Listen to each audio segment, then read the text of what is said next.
Ladies and gentlemen, today's episode comes with more plot twists than a Nigerian wedding finale, because Zimbabwe's succession drama has officially entered the season 2030 money versus military phase.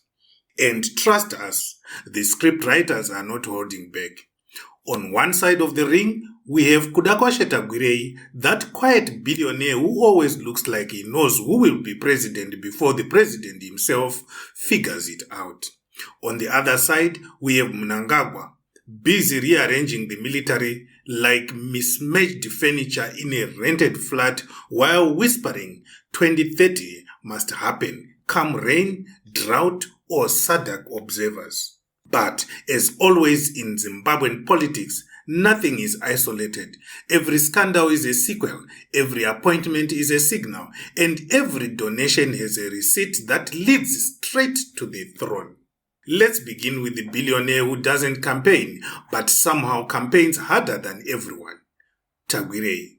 According to the ZANU-PF insiders, well, the ones who leak faster than Econet bundles at midnight, the man has already poured $500 million into politics across 3 elections. That's not a political investment.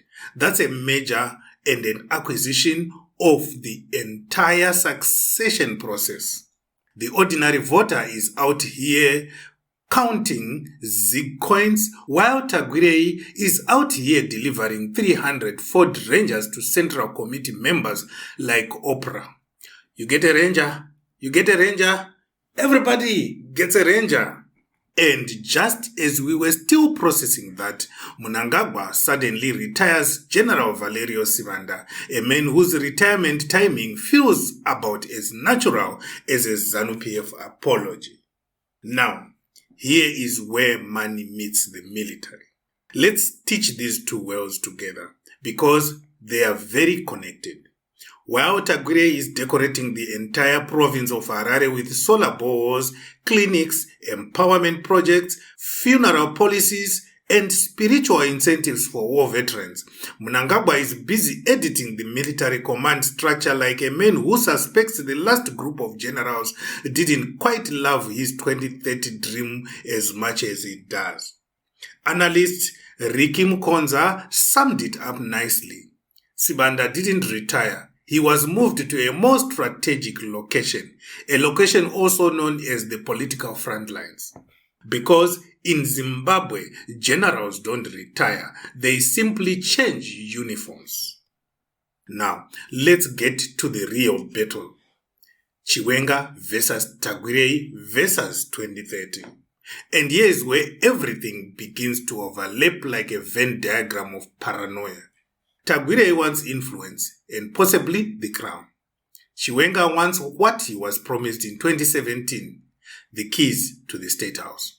Mnangagwa wants 2030, a term extension quoted in, quote-unquote, people's will seasoning.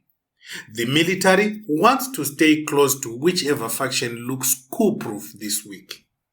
So, what does Mnangagwa do? Simple. He retires Sibanda and replaces military leadership with people who don't ask too many questions, especially about succession or homemade term extension recipes. Tagwirei's money enters here like a drumbeat in the background. His cash is strengthening the party structures Chiwenga needs, the grassroots Mnangagwa fears, and the war veterans both men claim to love.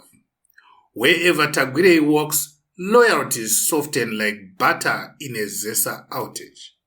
Let's examine the scale of this philanthropy by Tagwirei. Tagwirei's money is buying more than just boreholes. 300 Ford Rangers. $5 million plus US for Harare alone. $3 million US for the Mutare conference. 120 boreholes. 10 clinics. $450,000 US under Mnangagwa's name. War vet funeral policies. $50,000 US cash and renovations for a widow. US $200,000 for war veterans. DCC 6 empowerment windfall. if Santa Claus ever lost weight and became a strategic political investor, this is what he would look like. And insiders say he is unstoppable after Mnangagwa gave him the green light to campaign.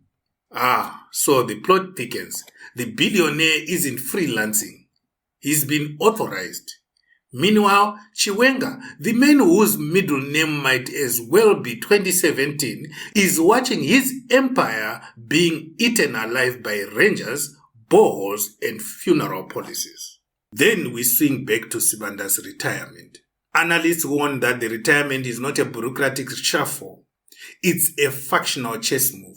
Sibanda could emerge as Mnangagwa's political weapon against Chiwenga, the same way Mnangagwa himself once emerged as Mugabe's loyal cadre until he wasn't loyal. Because in Zimbabwean politics, there are no permanent enemies, no permanent friends, only permanent interests. Ask Apostle Chiwenga, he will tell you this. Now, Mbofana even reminds us that the military loyalty shifts like Zupco timetables. Installing loyalists isn't coup-proofing. It's simply moving the threats closer.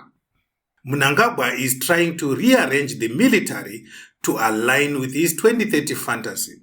Chiwenga is waiting in silence, which is the scariest sound in Zimbabwean politics. Tagwirei is funding half the country as if buying political insurance. Each faction sees the other two as existential threats. And the viewer at home is thinking, so who exactly is running this country? The Zimbabwe Independent says some quarters now see Tagwirei himself as potential successor.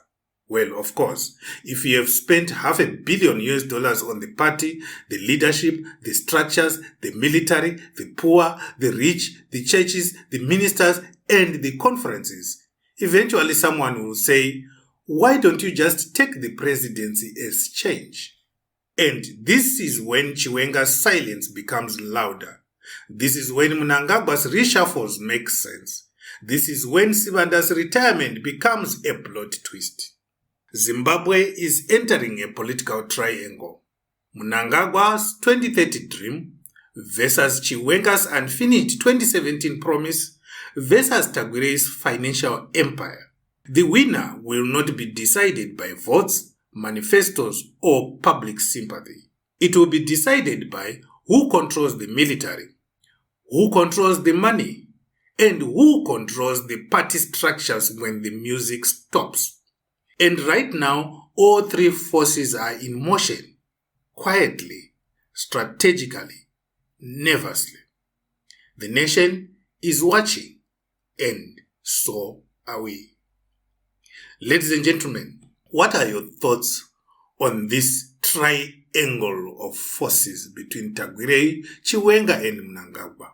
From afar, it looks like Tagwirei and Mnangagwa are in one corner, and the other corner is a lone figure of General Chiwenga. Who is going to win?